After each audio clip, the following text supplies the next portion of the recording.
तो आज की वाणी है 10 जुलाई की। बाबा कह रहे मीठे बच्चे, बाप का राइट हैंड बन, सर्विस का शौक रख, श्रीमत पर पूरा पूरा अटेंशन। अखबारों में कोई सर्विस की बात निकले तो उसे पढ़कर सर्विस में लग जाओ। अगर आप कोई ऐसा कोई न्यूज़ पढ़ते हैं अखबार में जहाँ पे आपको लगता है कि सेवा हम कर सकते हैं, क्योंकि हर एक का कहीं ना कहीं कोई कनेक्शन तो होता ही है, तो वहां पे अगर वो देखे कि अगर हम सेवा कर सकते हैं तो वो जरूर करो उसकी। बाबा ने कहा अंत में लोग ये ढूंढेंगे कि कोई हमें मिला तो था, इसने हमें परिचय दिया था। बाबा ने कहा डस्टबिन में भी वो पेपर ढूंढेंगे। तो इसलिए अभी समय है सर्व सेवा में लग जाओ। प्रश्न है, बाप का नाम तुम बच्चे कब बाला कर सकेंगे? चाहते तो सारे यही है कि बाबा का नाम बाला हो, हम सेवा में मददगार बने, मगर वो कब कर पाएंगे? जब तुम्हारी चलन बड़ी रॉयल और गंभीर, जब हमारा चाल चलन बहुत अच्छा रॉयल होगा। तुम शक्तियों की चाल की बहनों के लिए बोल रहे हैं। शक्तियों की चाल ऐसी चाहिए जैसे डेल मोरनी, आपको जैसे मोरनी धीरे धीरे चलती है रॉयल तरीके से। तो तुम्हारे मुख से सदैव रत्न निकलने चाहिए, पत्थर नहीं। पत्थर निकालने वाले नाम बदनाम करते हैं। ठीक है, आप कहीं गए, आपने किसी से सुना कि ये अच्छी तरह बात नहीं करते हैं, तो वो ज्ञान में चलते हैं लंबे समय से, तो भाई लोग बोलेंगे भाई ये इतना समय ज्ञान में चले क्या फायदा। फिर उनका पद भी भ्रष्ट हो जाता है। बाप का बनकर कोई भी विकर्म ना हो, इस बात का पूरा पूरा ध्यान रखना है। तो जब हम बाबा के बन गए, अब हमसे कोई विकर्म। गीत है, छोड़ भी दे आकाश सिंहासन। ओम शांति। बच्चों ने गीत सुना, याद करते हैं, हे परम पिता परमात्मा, निराकार रूप बदलकर साकार में आ जाओ। क्योंकि गीत है ना, छोड़ भी दे आकाश सिंहासन, माना भगवान को बुला रहे हैं जैसे ऊपर से नीचे। तो वह क्या रूप बदलेगा? ऐसे तो नहीं कहेंगे कि कच्छ मच्छ का रूप बनकर आओ, क्योंकि दुनिया में तो उनको लगता है कि भगवान हर एक योनि में आते हैं। नहीं, ये है पाप आत्माओं की दुनिया। पुकारते हैं पावन बनाने के लिए। अगर सर्वव्यापी है तो फिर किसको पुकारते हैं? अगर भगवान ही भगवान हर जगह है तो कौन आएगा, कहाँ आएगा? अब ये गीत तो रेडियो में भी बजते हैं, क्योंकि ये तो बाबा का गीत नहीं था, ये तो फिल्मी गीत है। परंतु कोई भी समझते नहीं है। अब तुम बच्चियां तो अखबार आदि पढ़ती नहीं हो, भल पढ़ी लिखी हैं, परंतु अखबार पढ़ने का शौक नहीं। तो बाबा भी जो अखबार पढ़ते थे वो सिर्फ हेडलाइन पढ़ते थे। बाबा ने वैसे तो कहा हुआ है कि तुम बच्चों को ये जानने की, मतलब ज्यादा उसमें जाने की जरूरत नहीं है कि दुनिया में क्या चल रहा है, कैसे क्योंकि दुनिया का तो हाल नीचे ही नीचे जाना है। हाँ, अगर फिर भी जरूरत है तो बस हेडलाइन हेडलाइन पढ़ लो। बाकी रहे गोप, माना भाई, उनमें भी कोई कोई को सर्विस का शौक रहता है कि किस रीति अखबार से सर्विस का रास्ता निकाले। ब्राह्मण कुलभूषण है तो बहुत, परंतु उनमें भी कोटों में कोई निकलते, कोट माना करोड़, करोड़ों में कोई निकलते हैं जो अखबार में देख फौरन सर्विस करने लग पड़ते हैं। वे अखबार में कुछ ऐसा निकला और उन्हें पता है हम ऐसा कर सकते हैं, तो उसमें सेवा लग जाते हैं। बाबा ने राइट हैंड बनाया है माताओं। गोप मुश्किल खड़े होते हैं। पहले भी यही था, अभी भी यही है कि बाबा के ज्ञान में माताएं ज्यादा, भाई भी हैं मगर ज्यादा जो संख्या वो माताओं की। कोई बिरला यथार्थ रीति से श्रीमत पर अटेंशन देते हैं। ये एक पॉइंट है भ्रष्टाचार और श्रेष्ठाचार की। भ्रष्टाचारी बुलाते हैं कि हे भगवान आओ, आकर श्रेष्ठाचारी। ये दुनिया को जब आप कभी लिखो या बात करो तो ये बताने की जरूरत है कि अभी हर जगह भ्रष्टाचार है। सारे ही भ्रष्टाचारी है, कोई ऐसा नहीं है कोई सिर्फ नेता जो बड़ा बड़ा घोटाला करते हैं। भाई जो आम आदमी है, उसके बस से जो हो सकता है वो भी घोटाला करता है। वो भी इधर उधर छोटा मोटा रिश्वत देता रहता है, गलत काम करता रहता है। तो भ्रष्टाचार तो हर एक कोई है, हर एक कोई भ्रष्टाचारी है। वो बुलाते हैं, आकर शिष्टाचारी बनाओ। तभी भ्रष्टाचारी जरूर है। कहा जाता है, यथा राजा रानी तथा प्रजा। यथा तो जैसा राजा होगा वैसी उसकी प्रजा हो। तो इसीलिए आप देखिए कि अभी ये जो लोकतंत्र है, जब हम में से कोई नेता ऊपर जाता है वो भी ऊपर जाके घोटाला ही करता है, क्योंकि है तो सब हम में से निकला हुआ। तो बाबा ने कहा इसलिए यथा राजा रानी तथा प्रजा। यथा राजा रानी माना गवर्नमेंट, प्रजा माना रैयत। तो बच्चों को समझाया गया है कि भारत सदा श्रेष्ठाचारी स्वर्ग था। स्वर्ग में भी अगर भ्रष्टाचारी हो तो उनको स्वर्ग कैसे कहा जाए? तो आज का जो मनुष्य है वो तो स्वर्ग में जाने के लायक थोड़ी है। स्वर्ग में जाएगा तो वहां पे भी उसको भी खराब कर देगा, उसको भी भ्रष्टाचारी बना देगा। तो इसलिए स्वर्ग में नहीं जाता है। स्वर्ग की स्थापना जरूर बाप ही करते होंगे, जिसको ही याद करते हैं भ्रष्टाचारी ही बुलाते हैं, श्रेष्ठाचारी कब बुलाते हैं। भारत बड़ा श्रेष्ठाचारी था, स्वर्ग था, अब तो नर्क है, तो नर्क में जरूर भ्रष्टाचारी होंगे। श्रेष्ठाचारी का सबूत दिखाओ, क्योंकि अब क्या है कि भारत भ्रष्टाचारी इतना इतना बन गया कि अब उसको यही नहीं याद आता कि पहले हम कभी ऐसे थे। तो ये लगता ही नहीं है, तो बाबा ने कहा इसलिए उनको सबूत दिखाओ। तुम चित्र दिखला सकते हो कि बरोबर ये देखो, ये श्री लक्ष्मी श्री नारायण का जब राज्य था तो भारत श्रेष्ठाचारी था। बरोबर सतयुग में यथा राजा रानी तथा प्रजा, ये लक्ष्मी नारायण देखो श्रेष्ठाचारी थी ना, नाम ही है स्वर्ग। द्वापर में ऐसे श्रेष्ठाचारी राजा रानियों के मंदिर बनाकर पूजा करते हैं, तो जरूर खुद भ्रष्टाचारी हैं। अपने को कहते भी हैं हम भ्रष्टाचारी हैं, कामी क्रोधी पापी हैं। गाते हैं ना भी, मैं मूर्ख खल कामी, अपने को तो कहते हैं ऐसे। आप सर्वगुण संपन्न है, कहते भी आप ही तरस पर हुई। भारत में भ्रष्टाचारी श्रेष्ठाचारी की महिमा करते हैं। भ्रष्टाचारी राजाओं के पास श्रेष्ठाचारी देवताओं के मंदिर है, महिमा गाते रहते हैं, नमन वंदन पूजा करते रहते हैं। वही जो पहले के राजा होते थे, वो अपने महल में मंदिर बनवा के रखते थे। बाबा ने समझाया है धर्म स्थापन करने अर्थ ऊपर से जो आत्माएं आती हैं वह जरूर तत्व प्रधान श्रेष्ठाचारी हो। इसलिए कोई भी धर्म जब पहले स्थापन होता है तो उसकी नींव अहिंसा, सत्य मार्ग, इस पर ही होती है। वो तो धर्म जैसे जैसे आगे बढ़ता जाता है तो नए नए जो उसके गुरु बनते हैं, वो एक्चुअली में उसकी वजह से वो नीचे गिरता जाता है, तो उसमें हिंसा आती जाती है। भल माया का राज्य है, परंतु पहले पहले आने वाले जरूर सत्व प्रधान होंगे। तो इसलिए जो भी कोई आत्मा ऊपर से पहले नीचे आएगी, वो पहले सत्व प्रधानता का पार्ट ही देखेगी। उसके अंदर बहुत अच्छी अच्छी शक्तियां होंगी। जैसे अभी कई सारे आप देखेंगे, कई बाबा वगैरह भी हैं, तो वो जो अपनी शक्तियों का करतब दिखाते हैं, क्योंकि वो आत्मा ऊपर से आई है तो उसके अंदर कुछ शक्ति होती है, तो वो दिखाते हैं। तब तो उनकी महिमा होती है, तो उसको देखकर लोग जो है उसकी महिमा करने लगते हैं। फिर सत्व रजो तमो में आते हैं, तो वो आत्मा भी फिर धीरे धीरे नीचे करके गिरती है। तो देवताएं भी श्रेष्ठाचारी थे, हरेक को सत्व रजो तमो में आना ही है, भ्रष्टाचारी बनना ही। अखबारों में पढ़ता है, कई संस्थाएं हैं जो भ्रष्टाचार को बंद करने का पुरुषार्थ करती हैं। अब श्रेष्ठाचारी देवताओं के मंदिर बनाए पूजा करते आए। आप ही पूज्य श्रेष्ठाचारी थे, फिर आप ही पूज्य भ्रष्टाचारी, फिर पूज्य देवी देवताओं की बैठ पूजा करते। तो हम ही देवी देवता थे, और जब हम नीचे गिरे अपनी ही पूजा करने लग गए। अभी तुम लिख सकते हो, यथा राजा रानी तथा प्रजा, सतयुग में श्रेष्ठाचारी थे, वाइसलेस वर्ल्ड थी। क्योंकि वहां पे श्रेष्ठाचारी थे तो इतनी सारी चीजों की, पुलिस की, सीसीटीवी की, इन सब की जरूरत ही नहीं थी। जब सारे अपना काम अच्छी तरह से कर रहे हैं तो पुलिस की ये सब क्या करेंगे, उनकी जरूरत ही नहीं है। बाद में फिर कलाएं कम होती जाती हैं, उसके बाद में जैसे जैसे नीचे गिरते हैं तो फिर वो भ्रष्टाचार हर जगह फैलता जाता है। भारत को नीचे आना ही, ये तो जैसे एक नियम है कि भारत सोने की चिड़िया था तो अब कंगाल बना, ये तो बनना ही है। ये खेल ही भारत पर है, भारत के इसमें एक्सेस पर है, मेन उस पे। आधा कल्प भारत श्रेष्ठाचारी था, सदा एक रस भी नहीं रहते हैं।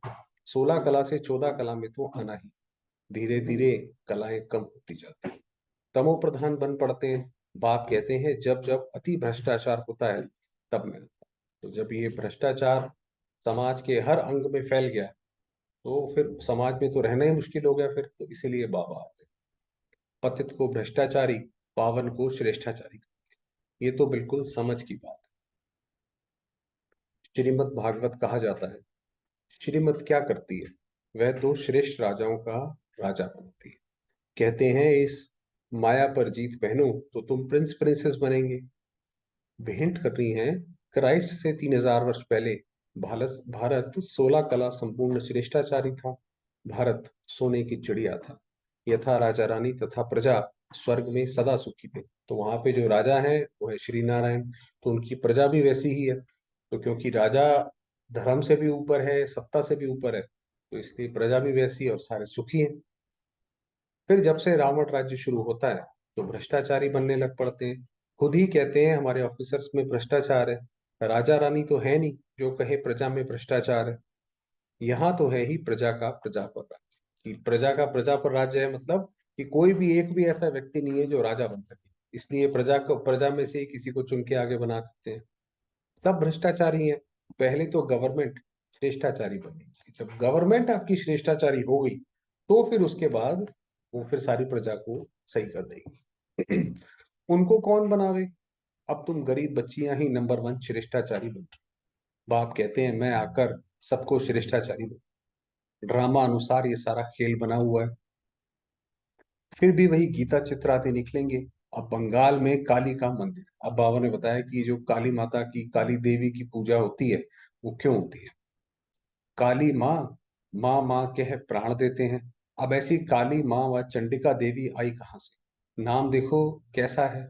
जो भागंती होते हैं वह तो प्रजा में चंडाल बनते, मतलब बाबा के बने और फिर बाबा को छोड़ दिया तो वो चंडाल, चंडाल मतलब जो शमशान का जो कार्य संभालेंगे वो बनेंगे।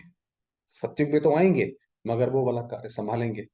परंतु जो यहाँ रहकर विकर्म आदि करते हैं, माना मधुबन में है, बाबा के सामने है, वो रॉयल घराने के चंडाल बनते हैं, वो फिर वहीं के ही चंडाल बनेंगे। फिर भी पिछाड़ी में उनको ताज पतलून मिल जाती है, माना आखिर में भी त्रेता के अंत तक आते आते फिर भी उनको राजा महाराजा एक बार तो बनेंगे। क्योंकि यहाँ गोद तो लेते हैं ना, तो बाबा के एक बार बन गए तो फिर बनेंगे तो सही। इसलिए चंडिका देवी की पूजा होती है। ये चंडिका देवी जो पूजा होती है उसका ये रहस्य है। ज्ञान तो बहुत गुह्य है परंतु कोई धारणा करे। जैसे बैरिस्टर कोई तो लाख कमाते, कोई का कोट भी फटा रहता है। तो ये तो पढ़ाई है बेहद। तो बाबा ने कहा ये तो पढ़ने वाले के ऊपर।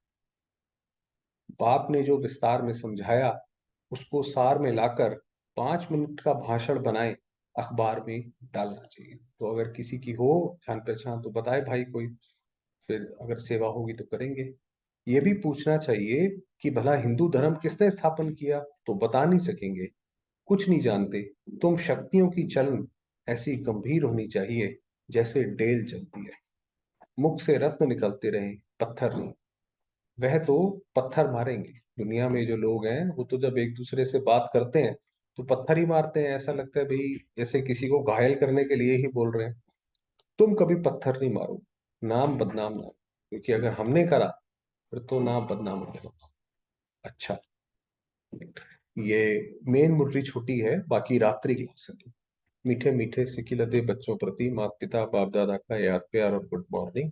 रूहानी बाप की रूहानी बच्चों को नमस्ते। हम रूहानी बच्चों की रूहानी बाबा को याद प्यार और नमस्ते। रात्रि क्लास क्या होता था पहले? बाबा सवेरे तो मुरली चलाते ही थे साकार में, और रात को भी सोने से पहले मुरली चलाते थे। तो ये वो रात्रि क्लास है। बाबा ने बोला यहाँ अच्छे बुरे मनुष्य हैं। सतयुग में ऐसे अक्षर नहीं निकलेंगे, बुरा व पाप आत्मा अक्षर नहीं निकलेगा वहां पे। ये दूसरा वाला वर्ड अपोजिट होगा ही नहीं। वहां है वॉइसलेस वर्ड। बच्चे जानते हैं हम विश्व के मालिक थे। ये भारत जो देवी देवताओं का राजस्थान थी, अब पुराना है। मनुष्य नहीं जानते हैं ये है संगम युग। अब यहाँ से लंगर उठाया हुआ है। अब जैसे वो आपको पता है जो जहाज होता है वो लंगर डाल देता है नीचे, जिससे वो कोने पे टिका रहता है। तो हमने यहाँ से लंगर उठा लिया, अब हमारा जहाज चल पड़ा यहाँ से। हम इस दुनिया से पार जाते हैं।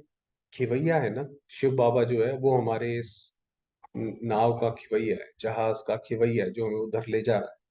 नैया को पार ले जाते हैं। बच्चों की बुद्धि में है बहुत धक्के खाए। भक्त नहीं जानते हैं हम धक्का खाते हैं, वह तो दूर दूर जाते हैं। तुम बच्चों को सिर्फ याद करना है। तो बाबा ने कहा तुम्हें इधर उधर भक्ति में धक्का खाना, ये ज्योतिर्लिंगम वो मंदिर, कोई जाने की जरूरत नहीं है। बस जहां पे भी हो बाबा को याद करो। ऐसे नहीं हम याद करते थक जाते हैं, परंतु माया विघ्न डालती है। आत्मा ही परमात्मा की आशिक होती है, ये कोई नहीं जानते। परमात्मा माशूक है। तो बच्चों में भी कोई बहुत आशिक है, माशूक को याद करते हैं। पुरुषार्थ करना है, हम निरंतर याद करते हैं। ऐसी अवस्था हो कि हम लगातार बाबा को याद करते रहे। सिमरन अक्षर भी भक्ति मार्ग का, हम बाबा को याद करते हैं। प्रवृत्ति मार्ग का अक्षर है याद, बहुत मीठा भी है। तो जैसे क्योंकि दुनिया में तो अभी योग योग योग के नाम पर करते रहते हैं, तो बाबा कहते हैं योग नहीं, ये तो सिर्फ याद है। कहते हैं हम भूल जाते हैं। अरे बच्चा कह थोड़ी सकता है कि हम बाप को भूल जाते हैं। याद तो बहुत अच्छी है, अपने से बातें करनी चाहिए।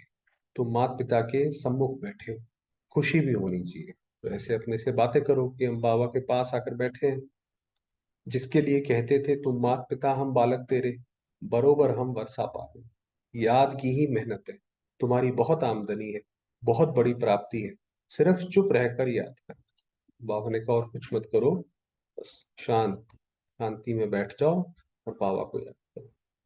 अच्छा, दूसरी क्लास है, तुम ब्राह्मण बच्चों बगैर किसको भी ये पता नहीं है कि संगम युग कब होता है। दुनिया को थोड़ी पता है कि ये संगम, वो तो सोच रहे हैं भी कलयुग ही चल रहा है, कलयुग अभी 40,000 वर्ष और पड़ा हुआ है। इस कल्प के संगम युग की महिमा बहुत है।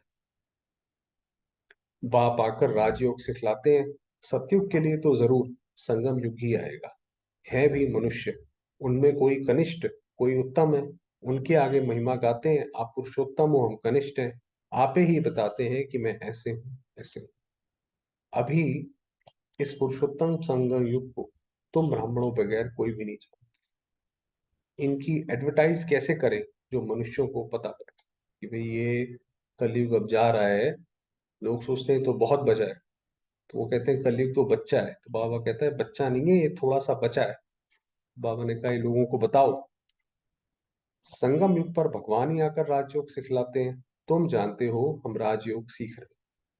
अब ऐसी क्या युक्ति रचें जो मनुष्यों को मालूम पड़े, परंतु होगा धीरे धीरे धीरे धीरे धीरे करके पता पड़ता जा रहा है। अब ये कितना बड़ा हो गया, 150 कंट्रीज में बाबा का यज्ञ फैल गया। अभी समय पड़ा है, बहुत गई थोड़ी रही। हम कहते हैं तो मनुष्य जल्दी पुरुषार्थ करे, नहीं तो ज्ञान सेकंड में मिलता है, जिससे तुम उसी समय सेकंड में जीवन मुक्ति पा लेंगे। जिस समय हमने बाबा को एक बार बाबा कहा, तो हम स्वर्ग में तो आ गए।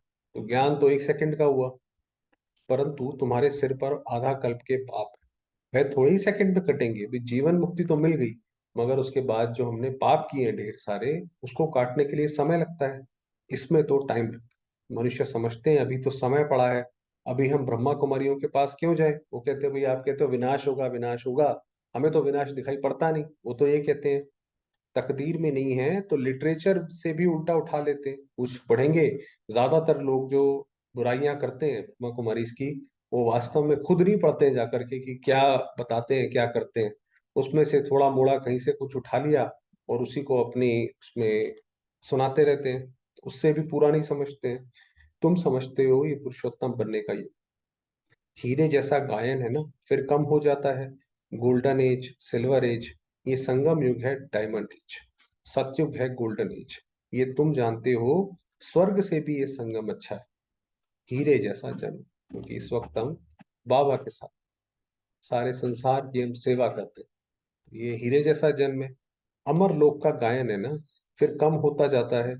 तो ये भी लिख सकते हो, पुरुषोत्तम संगम युग है डायमंड, सतयुग है गोल्डन, त्रेता है सिल्वर। ये भी अब आप देखिए कि ये ऐसा समय है जिसमें कि हमारे सर के ऊपर कितने पाप है। आधा कल्प हमने क्या क्या न जाने पाप किए होंगे, और इस वक्त हर चीज में दुख है। तभी बाबा आ गया तो हम सारे पापों से बच गए, और ये पीरियड सतयुग से भी अच्छा हो गया। ये कमाल है शिव बाबा की। ये भी तुम समझा सकते हो, संगम पर ही हम मनुष्य से देवता बनते हैं। 8 रत्नों की अंगूठी बनाते हैं, तो डायमंड को बीच में रखा जाता है। संगम का शो होता है, माना ये जो अष्ट रत्न है उनकी वो अंगूठी बनती है और बीच में शिव बाबा, तो उसका अर्थ है ये 8 रत्नों की अंगूठी जो बनाते हैं। संगम युग है ही हीरे जैसा, हीरे का मान संगम युग पर है। योग आदि सिखलाते हैं, जिसको स्पिरिचुअल योग कहते हैं। परंतु स्पिरिचुअल तो फादर ही है, रूहानी फादर और रूहानी नॉलेज संगम पर ही मिलती है। दुनिया में जो स्पिरिचुअलिटी की जो डेफिनेशन देते हैं, वो तो किसी को भी वास्तव में पता नहीं है, थोड़ा सा इधर उधर बता देते हैं, पर जो एक्चुअल है वो बाबा बताते हैं। मनुष्य जिनमें देह अहंकार है, वह इतना जल्दी कैसे मानेंगे। गरीब आदि को समझाया जाता है, तो ये भी लिखना है संगम युग इज डायमंड, उनकी आयु इतनी। सत्युग गोल्डन एज, तो उनकी भी आयु इतनी। शास्त्रों में तो स्वास्थ्य का निकालते हैं भाई, एक साइड कहते हैं कि भाई सत्युग इतने वर्ष, चारों युग की आयु अलग अलग दिखाते हैं। तो जब स्वास्थ्य का बनाते हैं, जब कोई घर में प्रवेश करते हैं, तो उसमें तो चारों युग बराबर दिखाते हैं, तो चारों युग तो बराबर होने चाहिए। तो तुम बच्चों को भी ये याद रहे तो कितनी खुशी रहनी चाहिए। स्टूडेंट्स को खुशी होती है ना, student life is the best life. ये तो सोर्स ऑफ इनकम है, इस वक्त तो अभी हम कमाई कर रहे हैं। ये है मनुष्य से देवता बनने की पाठशाला। देवताएं तो विश्व के मालिक थे, ये भी तुमको मालूम है, तो अथाह खुशी होनी चाहिए। इसलिए गायन है, अतीन्द्रिय सुख गोपी वल्लभ के गोपियों से पूछो कि उन्हें अतीन्द्रिय सुख कैसा होता था। तो जो वो तो श्री कृष्ण के लिए दिखाते हैं, क्योंकि उसी उन्हीं को भगवान मानते हैं। जब वो मुरली बजाते थे तो वो सुख जो है वो गोप गोपियां ही बता सकते थे, तो उसी तरीके से हम ही बता सकते हैं कि इस ज्ञान से हमें क्या सुख मिलता है। टीचर अंत तक पढ़ाते हैं तो उनको अंत तक याद करना चाहिए। भगवान पढ़ाते हैं और फिर भगवान साथ भी ले जाएंगे। अभी हमें बाबा पढ़ा रहे हैं और फिर साथ भी चलेंगे। पुकारते भी हैं, लिबरेटर, गाइड, दुख से छुड़ाओ, सतयुग में दुख होता ही नहीं। कहते हैं विश्व में शांति हो, बोलो आगे कब थी। वह कौन सा युग था भाई, ये जो वर्ल्ड पीस के लिए जो ये इतनी सारी सबमिट करते रहते हैं। वो तो सोचते हैं कोई एक देश दूसरे पे आक्रमण ना करे, वही सबसे बड़ी विश्व शांति है, उससे ज्यादा वो नहीं चाहते। तो उनसे पूछो कि ऐसा कोई समय था जब पूरे विश्व में शांति थी, कौन सा युग था वो? किसको पता नहीं है। राम राज्य सतयुग, रावण राज्य कलयुग, ये तो जानते हो ना। बच्चों को अनुभव सुनाना चाहिए, बस क्या सुनाऊं दिल की बात। बेहद का बाप बेहद की बादशाही देने वाला मिला, और क्या अनुभव सुनाऊं। तो हम किसी को जब हम ज्ञान सुनाएं तो ज्ञान को तो सुनाएं, साथ साथ अपना अनुभव भी सुनाएं कि हमें कैसा लगता है। और कोई बात ही नहीं, इस जैसी खुशी और कोई होती दुनिया में। जितने भी लोग इतना पैसा खर्च करते हैं वो खुशी के लिए करते हैं, और हमें तो बाबा यहाँ वैसे ही हम मुरली पढ़ते हैं तो बाबा इतना खुश कर देता है। बाबा ने कहा इससे बड़ी कोई बात, कभी भी किसी से रूठ कर वास्तव में घर नहीं बैठना चाहिए। ये जैसे अपनी तकदीर से रूठना है। भाई हम कोई सेंटर जाते हैं, उनसे हमारी बोलचाल बंद हो गई, मैंने कहा चलो जी आप अपने घर हम अपने घर। तो बाबा ने कहा ऐसा नहीं, पढ़ाई से रूठा तो क्या सीखेंगे। बाप को पढ़ाना ही है ब्रह्मा द्वारा, तो एक दो से कभी रूठना नहीं चाहिए। ये है माया। यज्ञ में असुरों के विघ्न तो पड़ते हैं ना। अच्छा, मीठे मीठे रूहानी बच्चों प्रति रूहानी बाप व दादा का याद प्यार, गुड नाइट। रूहानी बाप बच्चों की रूहानी बाप को नमस्ते।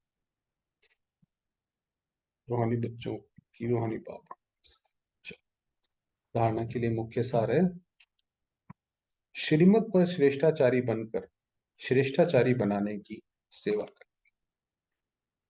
कोई ऐसी चलन नहीं चलनी है जिससे नाम बदनाम। मुख से सदा रत्न निकालने हैं पत्थर। बेहद की गुह्य पढ़ाई को विस्तार से सुनते, उसे सार में समाकर दूसरों की सेवा करनी। क्योंकि आपको जितनी अच्छी ये ज्ञान समझ आता है, दुनिया में तो उनकी बुद्धि इतनी नहीं चलती है, तो उनको तो आपको सार में बड़े बेसिक छोटे छोटे तरीके से, जैसे छोटे बच्चे को पढ़ाया जाता है, उनको आपको वैसे बताना पड़ेगा। तो इसलिए पहले आप समझ लो, फिर उनको सार रूप में समझाओ। श्रीमत पर पूरा पूरा अटेंशन दे। वरदान दिया, अपने कर्मों और स्थिति द्वारा ब्रह्मा बाप को स्पष्ट दिखाने वाले मास्टर ब्रह्मा भाव। जैसे ब्रह्मा बाप का निजी संस्कार था, पहले आप कोई भी स्थान में पहले बच्चे, हर बात में बच्चों को अपने से आगे रखना। इसीलिए आप देखिए मुरली में कितनी बार आता है कि आपको माँ बाप के तख्त पर भी जीत पाना, बाबा से भी आगे जाना है। तो बाबा जैसे माँ बाप को वैसे भी होता है कि बच्चा जो है मेरे से भी आगे जाए, तो वैसे ही ब्रह्मा बाबा को था। लेकिन कहने मात्र नहीं, शुभ चिंतक की भावना से। उसने किया तो भी बाप की सेवा, मैंने किया तो भी बाप की सेवा। बाबा को ये नहीं लगा कि अरे सारा तो मैंने करा ना, ये इनका नाम क्यों होता है, मेरा तो नाम ही नहीं होता कहीं। तो नहीं, मैं आगे बढ़ूं नहीं, दूसरों को आगे बढ़ाकर आगे बढ़ूं। जब ये भावना हर एक में आएगी, तब कहेंगे मास्टर ब्रह्मा। तब हम सारे के सारे मास्टर ब्रह्मा कहलाएंगे। जब ब्रह्मा के कदमों पर चलेंगे, फिर ऐसा कोई नहीं कहेगा कि हमने ब्रह्मा बाप को नहीं देखा, क्योंकि अब ब्रह्मा बाबा तो है नहीं। तो बहुत सारे लोग ये बोलते हैं कि भाई हमने तो देखा ही नहीं बाबा को। तो जब हमारी ही अवस्था वैसी हो जाएगी तो कोई ये बोलेगा ही नहीं। आपके कर्म, आपकी स्थिति ब्रह्मा बाप को स्पष्ट दिखाए। स्लोगन दिया, एकाग्रता के दृढ़ संकल्प से सागर के तले में चले जाओ। माना कोई ज्ञान का पॉइंट आप मनन कर रहे हो, तो उसकी गहराई में जाते जाओ जाते जाओ जाते जाओ। तो अनुभव के हीरे मोती पर आपको उसका पॉइंट का अनुभव होगा कि ये पॉइंट वास्तव में प्रैक्टिकल में कैसे अप्लाई करना हो, क्योंकि किसी भी चीज की थ्योरी और प्रैक्टिकल दो अलग अलग चीजें होती हैं। तो तब उसका वो अनुभव, जब उसकी गहराई में जाते जाएंगे। ऐसे चलिए थोड़ी देर है पावा।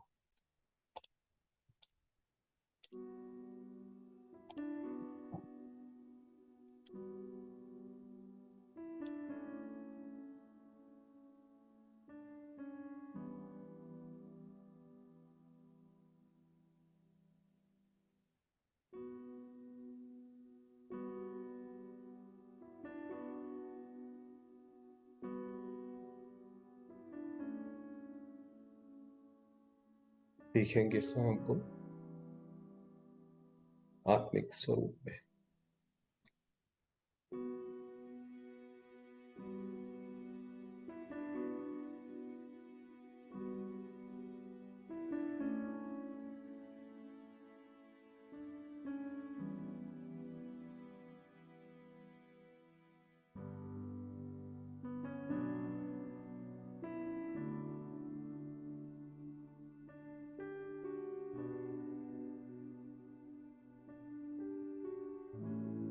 मैं आत्मा शांत स्वरूप।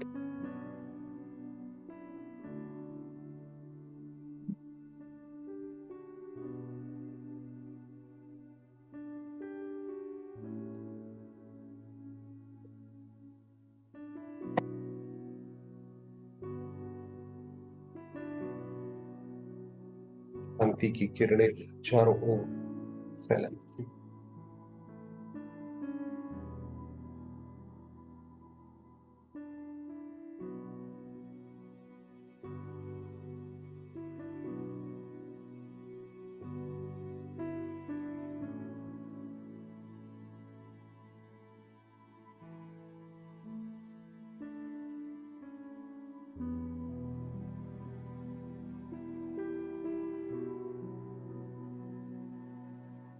मेरे बाबा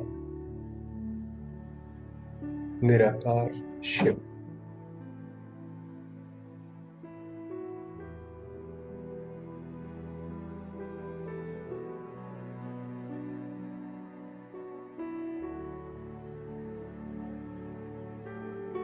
उनकी किरणों के छत्र छाया के नीचे